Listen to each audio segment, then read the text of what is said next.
Elige bien. Segunda vuelta. ¿Qué hacemos frente a esta situación, Adriana? ¿Cómo se puede manejar una situación tan complicada y tan confrontacional como la que estamos enfrentando? Bueno, lo primero hay que recordar que estamos en una de las elecciones más complicadas en el país, ¿no? De la historia. O sea, son unas elecciones en plena pandemia que deben buscar elegir autoridades que resuelvan los problemas que la pandemia está planteando, ¿no?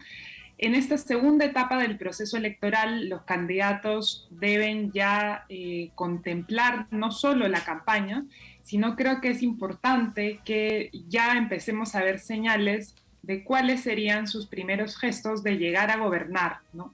Y es por eso que el día de ayer la Asociación Civil Transparencia, en un comunicado que hemos sacado, hemos pedido a los partidos políticos que están en competencia que presenten, ¿no?, la actualización de sus planes de gobierno, que presenten los equipos técnicos y que con eso se pueda la ciudadanía informar sobre lo que ellos están planteando de llegar a la presidencia, y que además los debates en los que participen ambos partidos pues cuenten con el sustento que permita que la población tome una decisión basada en cuáles serían, ¿no es cierto?, las primeras acciones de llegar a ser gobierno. Eso por un lado. Y por otro lado, siguiendo un poco en la línea de la información que tú planteabas antes, también desde la sociedad civil se ha hecho un llamado a que ambos partidos expresen un conjunto de garantías democráticas, ¿no? Y eso lo podemos conversar un poquito más adelante.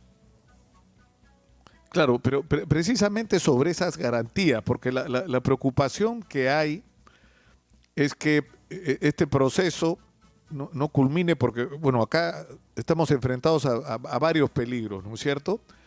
Por un lado, a que una victoria electoral de Pedro Castillo termine en un golpe de Estado. La otra posibilidad es que Pedro Castillo gane las elecciones y no cumpla los compromisos que por lo menos verbalmente ha hecho desde la semana pasada con respecto a que esto no será una experiencia similar a otras donde digamos, quien llega al poder pretende perpetrarse en el poder y, ¿no es cierto?, todas las amenazas que esto significa. Ahora hay quienes también desde el otro lado critican la manera como Keiko Fujimori manejó las cosas, por ejemplo, desde el Congreso, o como su padre manejó, digamos, el gobierno.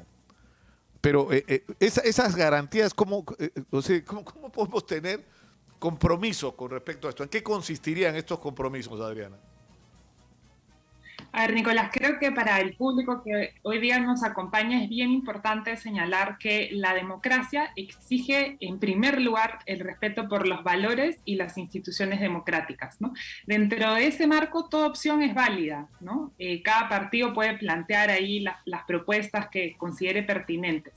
Pero si un partido, ¿no es cierto?, busca no respetar esas instituciones ni valores democráticos, eso ya no es ser radical, sino es ser antidemocrático, y tenemos que tener claro que el Perú ha consolidado con mucha dificultad, ¿no?, este régimen que es el régimen que nos permite a todos garantizar nuestros propios derechos. ¿Cuáles serían las señales de alerta? Y ya desde la sociedad civil, desde la semana pasada, se han venido levantando ahí algunos candados que los partidos deben comprometerse, ¿no es cierto?, a respetar. Lo primero es que cualquier cambio en la Constitución debe ser hecho de manera institucional, ¿no? Lo segundo es la independencia de poderes, es respetar el poder judicial, el poder legislativo, el ejecutivo, como un mecanismo de pesos y contrapesos, ¿no? Lo tercero es, y creo que basada en la historia de los últimos 5 años, es que la utilización del Parlamento no debe ser con fines de desestabilización al poder ejecutivo, ¿no? Necesitamos salir de esta crisis y necesitamos tomar decisiones rápidas. Y finalmente creo que hay que poder garantizar el uso de la fuerza, pero con el respeto a los derechos humanos, ¿no? En noviembre hemos nosotros vivido un momento muy duro y creo que es importante respetar esos derechos humanos y respetar también el uso de la fuerza. Y por último, ambos partidos han hablado de indultos cada uno y es necesario ahí que se plantee el respeto a la justicia en ese aspecto, ¿no? Todo eso, Nicolás, yo creo que además debe permitir garantizar para cada ciudadano derechos fundamentales, ¿no? El primero es el derecho a la libertad de prensa, de expresión, pero luego vienen derechos fundamentales como salud, educación, trabajo en un contexto de crisis múltiple. Ahora, ¿esto cómo se manifestaría? O sea, ¿qué es lo que ustedes están proponiendo? Que los candidatos firmen ambos una declaración conjunta de compromisos que los dos se comprometen a cumplir, o de compromisos que, digamos, asumen como propios y se hacen responsables por su cumplimiento. Esa sería la idea. Exitosa. Sin duda, hay una propuesta que en los próximos días ya se estará informando, ¿no? Que los candidatos se comprometan claramente, ¿no? A respetar estas garantías, pero creo que también los partidos políticos a los que ellos pertenecen y los demás partidos políticos pueden ayudar a que haya declaraciones en ese sentido, ¿no? Y creo que ahí hay otra cosa importante que señalar, que es las garantías democráticas deben venir acompañadas de garantías de funcionamiento del Estado para la retribución de esos derechos de los que hablábamos, ¿no?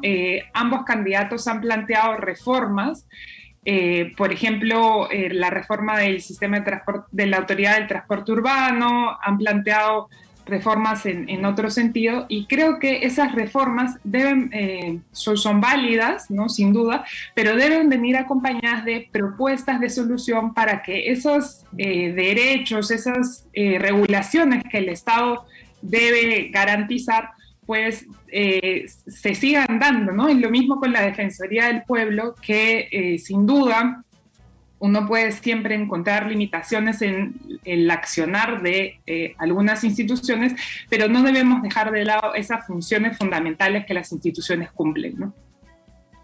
Para terminar, Andrea, ustedes han reclamado que al menor plazo posible ambos candidatos y partidos presenten y publiquen sus propuestas revisadas. Es decir, Keiko Fujimori ha dicho que este plan de gobierno que presentó está siendo revisado y está incorporando propuestas de terceros, y Pedro Castillo ha tomado distancia con las propuestas del programa de Vladimir Cerrón, pero no nos ha explicado claramente por qué lo va a reemplazar, es decir, cuál es el plan de gobierno. Entonces, ¿ustedes qué es lo que dicen? Que al menor plazo posible se publiquen estas propuestas. Así es. Nicolás, no perdamos de vista que aquí efectivamente seguimos en un momento de campaña electoral, pero que está más cerca también el plazo en que ambos partidos podrían gobernar, ¿no? Y esa posibilidad de gobernar no viene ahorita con claridad sobre cuál sería una agenda gubernamental, ¿no? Y nosotros como ciudadanos tenemos el derecho de saber cuál es esa agenda gubernamental y tenemos además que evaluar cuál es la propuesta que más nos convence para liderar el Estado, ¿no? Creo que ahorita es un tema de cómo va a ser liderado el Estado como institución que debe resolver la crisis en la que se encuentra el país, ¿no? Y ambos partidos no están dando ahorita garantías, y es por eso que el día de ayer hemos pedido que se ponga con claridad cuáles son las propuestas que tienen de llegar a ser gobierno, ¿no? Y además, cuáles serían los equipos que respaldan estas propuestas.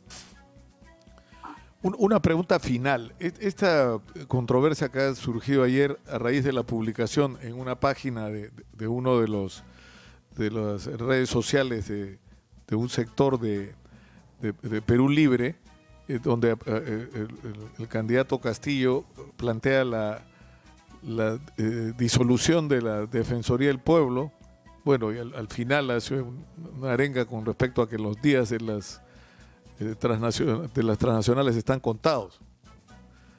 Pero, en fin, más allá de las implicancias en términos de materia económica y las consecuencias que podría tener esta última expresión, lo que preocupa mucho es el tema de la Defensoría, ¿no? ¿Cuál es la opinión de ustedes sobre esto, Sí. Adriana?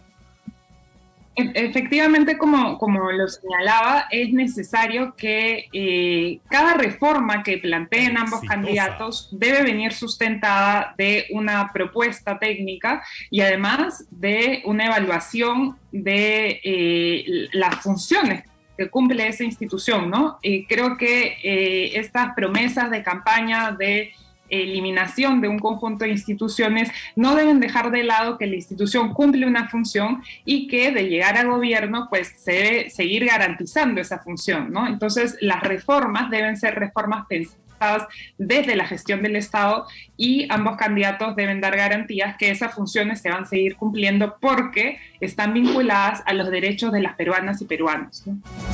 Elige bien. Segunda vuelta.